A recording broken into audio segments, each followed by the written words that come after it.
అల్లుడు బిడ్డ చెప్పినట్టింటే బిడ్డ నిన్ను అల్లుడు మంచిగా చూసుకుంటాడా? ఆయన నన్ను బంగారం లెక్క చూసుకుంటాడే. నేను ఏ మాట చెప్పినా వింటాడు.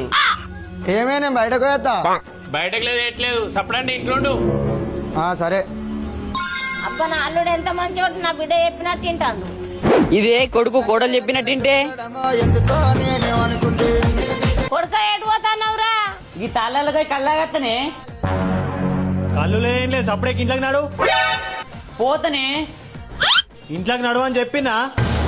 సరే పోతున్నా. కొడుకు నా చేతిలో లేడే నావ్వా. నెడు ఓనిస్తలేదే, ఆ నర్సదిలో పెట్టాడిస్తాందే నా